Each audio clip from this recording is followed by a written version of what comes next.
Let's look at how to do multi-camera editing in Adobe Premiere Pro.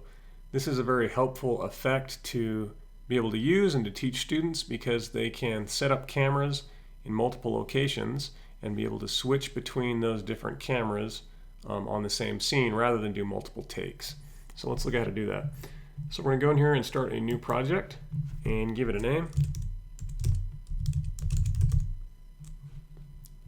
You go to Browse and tell it where to save to. So you give it a name, give it a location, hit OK, and it will open up. Once you're there, you need to bring in your footage. So you're going to go hit Control-I, File Import. You can drag and drop it, or just double-click in the project panel and go and navigate yourself to where that footage lives. And I know that these first, and hold down Control and pick the ones I know. So these first 4 cameras work on this song, as well as there's the song itself. So let me deselect.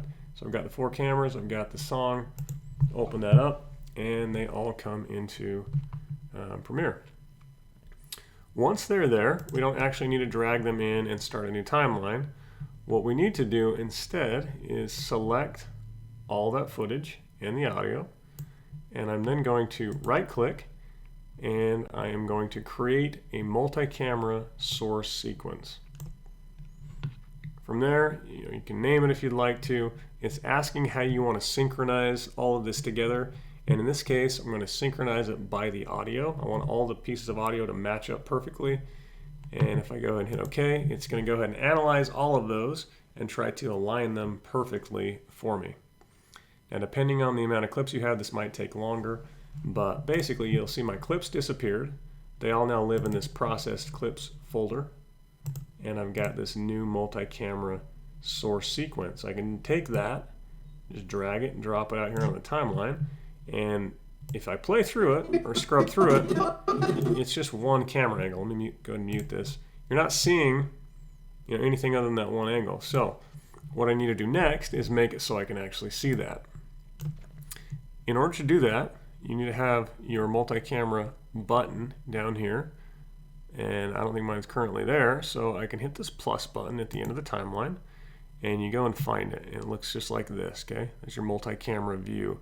You can take that and you can drag it and you can drop it down into the rest of your icon list or set and hit OK, and there it is. So now if I click that, you'll see it opens up something that looks a little different. If I start to drag my timeline marker through here, you'll see at the beginning there's just 1 and there's 2 because they're all kind of starting at different times. And then once we're into it, there's my 4 different camera footage pieces. If you look in here, I've got 4 pieces.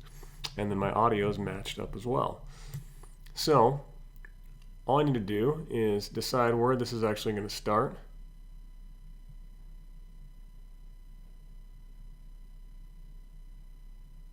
Okay, somewhere around there. I'm going to go ahead and just drag that. And to switch back and forth between the cameras, I believe you can use the 1, 2, 3, and 4 keys. But I am actually just going to click on those things. So all I got to do is hit play, and then I can switch back and forth between the cameras to cut between them as it's playing. So I'm actually going to start on this nice establishing shot. I'm going to hit play, and then you'll watch as I move back and forth between them. I'm going to go ahead and play the audio at the same time.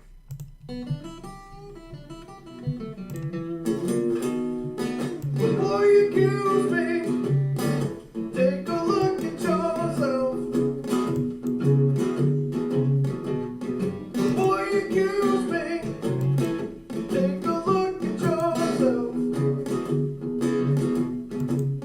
You say I'm spending money on other women. You're taking money from someone else. I called your mama, but people. And when I hit stop, you'll notice that all of those cuts now exist on this sequence. I'm going to actually shorten this quite a bit so you can zoom in a bit on it. Actually, let's go ahead and use the razor blade tool and slice through those. There we go. Now if I zoom in, you can see, right? It's cutting between them exactly where I said. So you can actually toggle this button back off so you can see your view again. But as I play it, you'll see it's exactly the cut that I just did.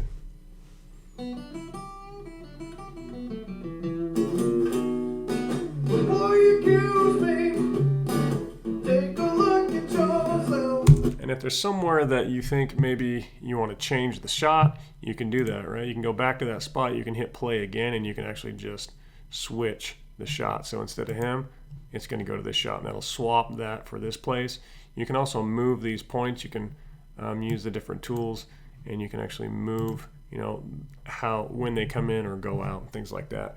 So it's a pretty simple technique, easy to use in Premiere Pro, and gives students just another tool that they can use to help make their videos look a little bit better.